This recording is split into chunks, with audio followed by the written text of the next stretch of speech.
ছাউমনি বাজারে বিজেপির বিজয় মিছিল, কর্মীদের মধ্যে বিপুল উৎসাহ ও ঝালমুড়ির উৎসব।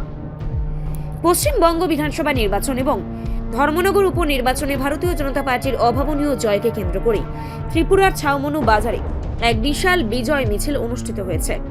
দুপুর 12টা নাগাদ ছাউমনু মণ্ডল কমিটির পক্ষ থেকে আয়োজিত এই মিছিলে বিজেপি কর্মী সমর্থকদের মধ্যে ব্যাপক উচ্ছ্বাস লক্ষ্য করা যায়। মিছিলটি ছাউমনু বাজারে বিভিন্ন পথ পরিক্রমা করে স্থানীয় স্কুল মাঠে গিয়ে সমাপ্ত হয়।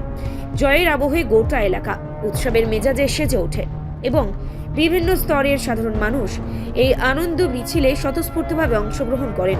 বিজয় মিছিল শেষে এক অভিনব আয়োজনে সমস্ত কার্যকর্তা ও সমর্থকদের ঝালমুড়ি খাইয়ে আনন্দ ভাগ করে নেওয়া হয়।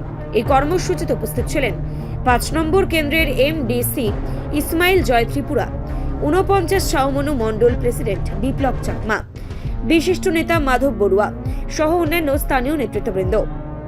বক্তারা এই জয়কে প্রধানমন্ত্রী নরেন্দ্র মোদীর উন্নয়নের জয় হিসেবে অভিহিত করেছেন। অনুষ্ঠানকে কেন্দ্র করে দলীয় কর্মীদের মধ্যে আগামী দিনের সাংগঠনিক কাজের জন্য নতুন করে উদ্দীপনা তৈরি হয়েছে।